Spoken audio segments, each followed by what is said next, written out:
जनपद मुजफ्फरनगर की ISO certified जिला कारागार में आज श्री हरि सत्संग सेवा समिति मुजफ्फरनगर के तत्वावधान में राष्ट्रीय संत अरविंद जी महाराज की पावन सानिध्य में दिव्य श्री राम कथा सत्संग कराया गया। संत अरविंद जी महाराज के प्रवचन के दौरान कारागार में निरुद्ध बंदियों द्वारा भाग लेकर महाराज जी के प्रवचनों को बड़े ध्यान से सुना गया। संत श्री अरविंद जी महाराज द्वारा बंदियों को जेल से बाहर निकलकर सही मार्ग पर चलने के बारे में बताया गया। महाराज जी द्वारा बंदियों को अपना पुराना जीवन भूल नई एवं अच्छी राह को चलने को कहा गया। साथ ही यह भी कहा गया कि हमें अपनी सभी बुरी आदतों को छोड़कर अच्छी आदतें अपनानी चाहिए। इससे पूर्व कारागार पहुंचने पर जेल अधीक्षक सीताराम शर्मा ने बुके देकर महाराज जी का स्वागत एवं सम्मान किया। स्मृति पटल पर शहीदों को श्रद्धांजलि अर्पित करने के बाद कारागार में उन्होंने बहुत ही आत्मीयता एवं तल्लीनता के साथ सर्वप्रथम मंदिर में जाकर पूजा अर्चना की। इसके तत्पश्चात नवग्रह वाटिका में गए और वहाँ पर विभिन्न किस्म के पौधों को भी देखा। कार्यक्रम है एक हाँ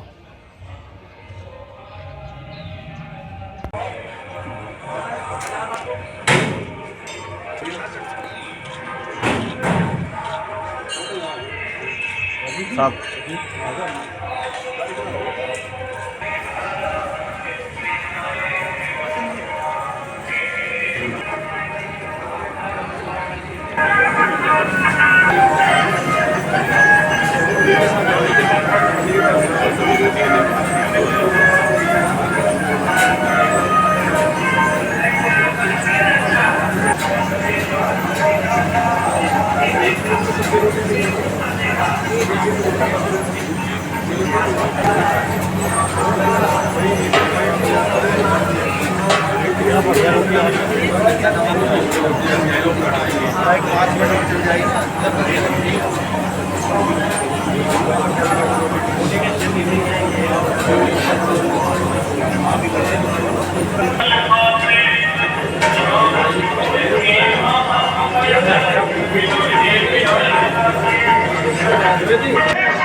महामनीय मेधाविनीं त्वदीं स्वागतं कुर्मः गुरोर्गीरावाणा भाषायां त्वदीं स्वागतं कुर्मः दिनं नो धन्यमेतदयं मंगलमयी वेला वयं यद कारागार परिवारे त्वदीं स्वागतं कुर्मः।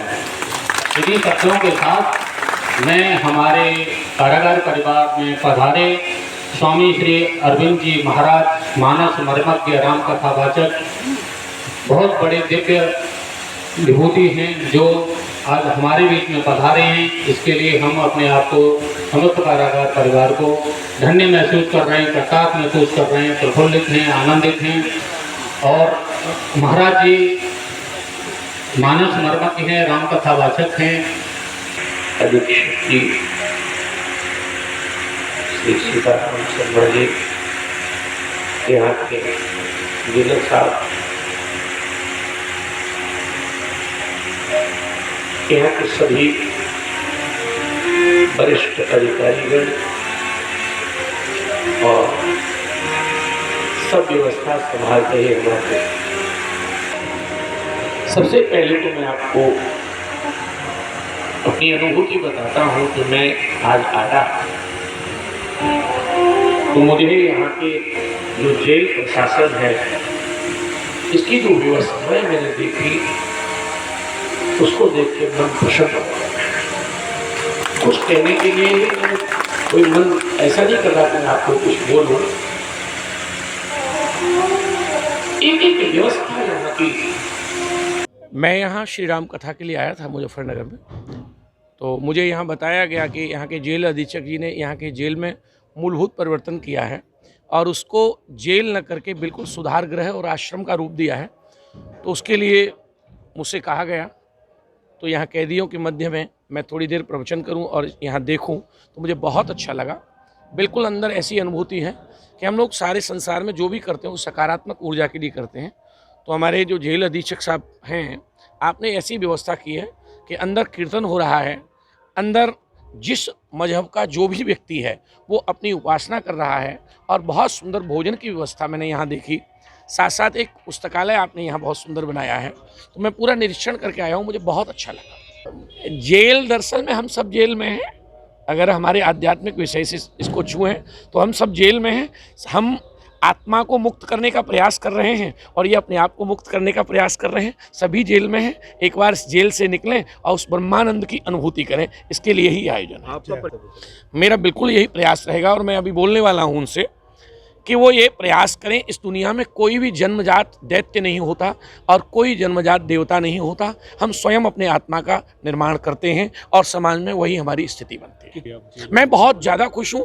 मैं इससे पहले आगरा की जेल में भी 15 साल पहले गया और भी मैं 1-2 जेल में गया, लेकिन यहाँ की जेल को देखकर मुझे ऐसा लग रहा है कि यहाँ कैदियों को जेल की अनुभूति नहीं हो रही है। मिलजुल के आनंद से रह रहे हैं। बहुत सकारात्मक ऊर्जा से भरा हुआ वातावरण है। देखिए, हमारी भारतीय जो मनीषा है वो आध्यात्म से ओतप्रोत है और यहाँ पर प्रत्येक व्यक्ति एक आध्यात्मिक आयाम में रहता है और आध्यात्मिक दृष्टिकोण से कोई भी व्यक्ति अगर उसमें अपने आप को उसमें इन्वॉल्व होता है तो इतना बेहतर परिमार्जित कर पाएगा अपने व्यक्तित्व का कि वो कभी भी किसी भी गलत प्रवृत्ति के प्रति अग्रसारित नहीं होगा। अपराध तो बहुत दूर की बात है। तो हमारा प्रयास ये रहता है कि जो सुधार गृह की संकल्पना है उसको आध्यात्मिकता से भी जोड़ा जाए और मनुष्य अपने आप को, चूँकि यहाँ पर आकर उसे अपने प्रायश्चित करना होता है, अपना आत्मावलोकन करना होता है कि उसने बाहर जो भी किया और क्या करके वो अंदर आया है। तो इस तरह के आत्मावलोकन में आध्यात्मिकता एक बेहतर साधन होती है जिससे जो व्यक्ति अपनी बुराइयां जो भी उसके अंदर हैं उनको दूर करके एक बेहतर और परिमार्जित व्यक्तित्व का विकास करके जब बाहर वो जाएगा तो सामान्य जो समाज में वो एक बोझ ना होके, क्योंकि जब आया था समाज से वो जेल के अंदर तो एक बोझ के रूप में आया था। समाज उसे स्वीकार नहीं कर पा रहा था, उसको इसलिए उसे आइसोलेट कर दिया गया। जब यहाँ से वो जाएगा तो समाज का मुख्य धारा में शामिल कर पाए अपने आप को और एक समाज का धरोहर साबित हो, समाज को आगे बढ़ाने में अपनी महत्वपूर्ण भूमिका निभाए। यही हमारा प्रयास रहता है सुधार गृह की संकल्पना के तहत। इसमें सबसे बड़ी कोशिश यही है कि वो एक अपने व्यक्तित्व का परिमार्जन करके बाहर जाए और समाज को अपना योगदान दे।